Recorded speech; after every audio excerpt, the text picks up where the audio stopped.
भारत में पिछले 10 साल में 250 मिलियन लोग गरीबी से बाहर निकले। ये संख्या फ्रांस, जर्मनी और यूके की टोटल पॉपुलेशन से भी ज्यादा है। 10 साल में गरीबों के लिए 40 मिलियन पक्के घर बनाए हैं और हम 30 मिलियन और घर बनाने वाले हैं। और अगर पोलैंड में आज 14 मिलियन हाउस होल्ड है तो हमने सिर्फ एक दशक में करीब 3 नए पोलैंड बसाए हैं।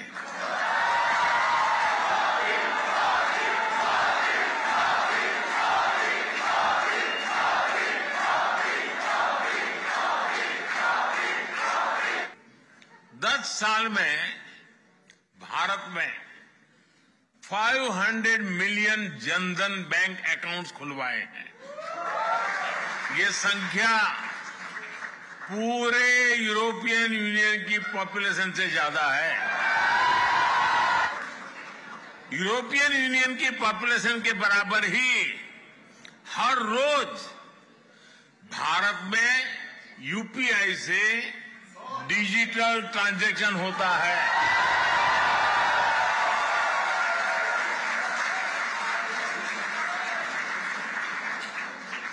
यूरोपियन यूनियन की कुल आबादी से ज्यादा भारतीयों को सरकार 5 लाख रुपए का फ्री हेल्थ इंश्योरेंस देती है।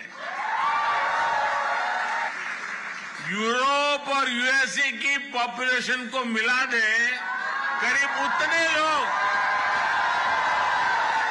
आज भारत में ब्रॉडबैंड का यूज करते हैं।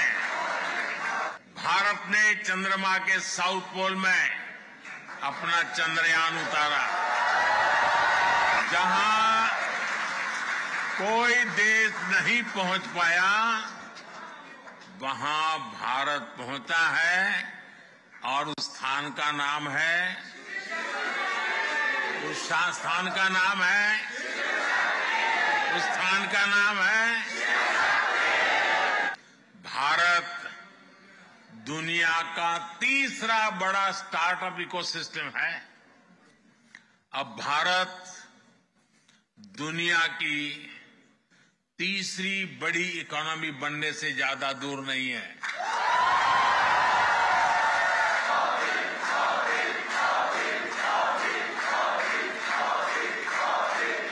मैंने देश की जनता को वादा किया है, मेरे तीसरे टर्म में भारत तीसरे नंबर की इकोनॉमी बन के रहेगा। साथियों, भारत माता की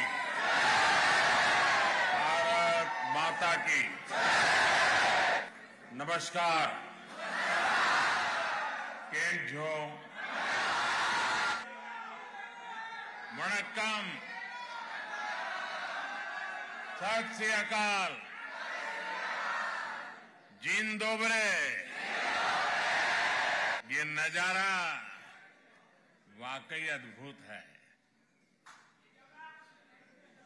और आपका ये उत्साह भी अद्भुत है। मैं जब से यहां पैर रखा है आप थकते ही नहीं है। आप सभी पोलैंड के अलग अलग हिस्सों से आए हैं। सबकी अलग अलग भाषाएं हैं, बोलियां हैं, खान-पान है, लेकिन सब भारतीयता के भाव से जुड़े हुए हैं।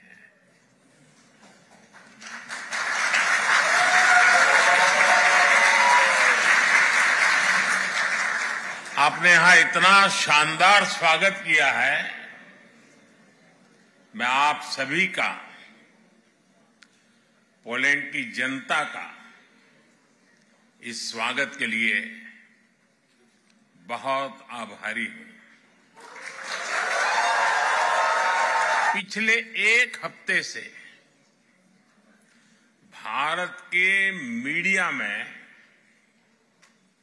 आप ही लोग छाए हुए हैं।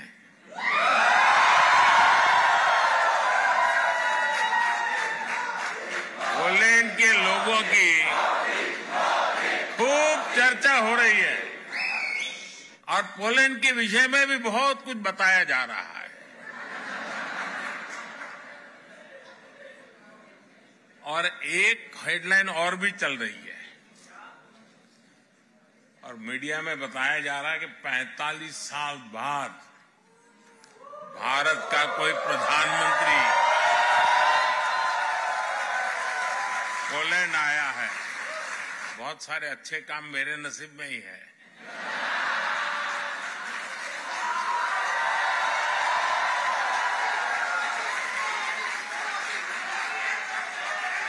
कुछ महीने ही पहले मैं ऑस्ट्रिया गया था। वहां भी 4 दशक बाद भारत का कोई प्रधानमंत्री वहां पहुंचा था।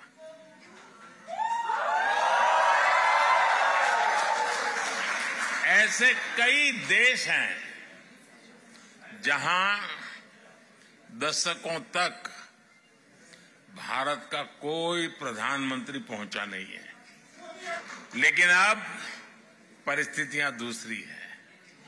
दशकों तक भारत की नीति थी कि सारे देशों से समान दूरी बनाए रखो। आज के भारत की नीति है सारे देशों से समान रूप से नजदीकी बनाओ।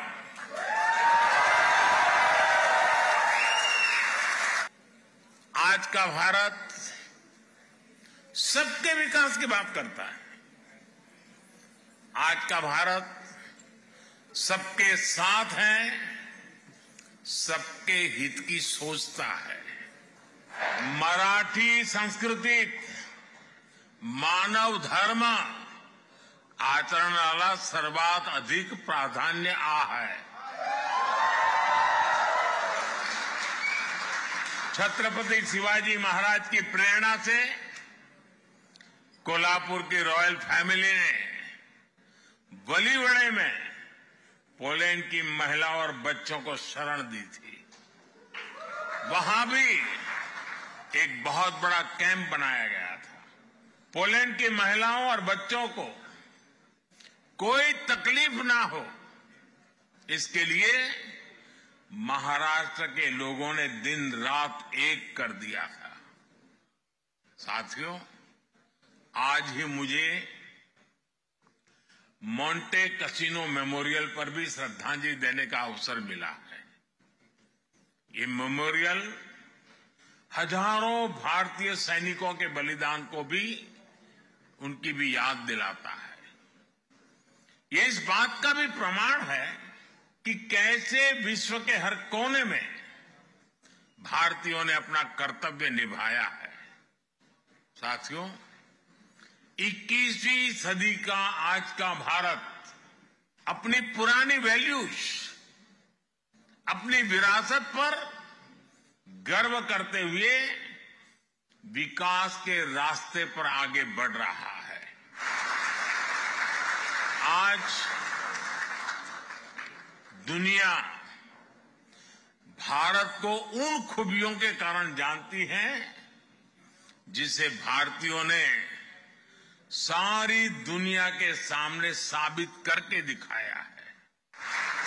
हम दुनिया में जहां भी जाते हैं, हम भारत के लोग मैक्सिमम एफर्ट्स करते दिखाई देते हैं। एंटरप्रेन्योरशिप हो,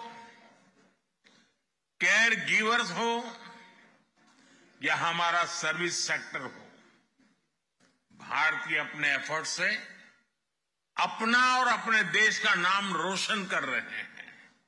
ये मैं आपकी बात बता रहा हूं।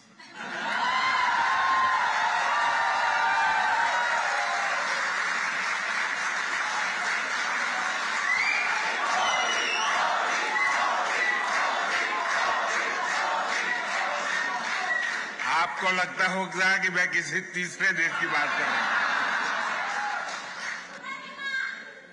पूरी दुनिया में भारतीय एक्सेलेंस के लिए भी पहचाने जाते हैं। आईटी सेक्टर हो या भारत के डॉक्टर्स हो, सभी अपने एक्सेलेंस से छाए हुए हैं। आप में से काफी लोग वॉर्सो यूनिवर्सिटी की मेन लाइब्रेरी में गए होंगे।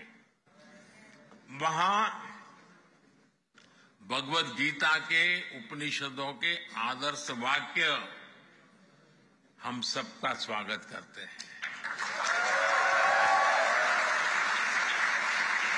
मुझे बताया गया है कि 24 अगस्त से एक बार फिर कबड्डी की चैंपियनशिप होने जा रही है और पहली बार पोलैंड इसकी मेजबानी कर रहा है।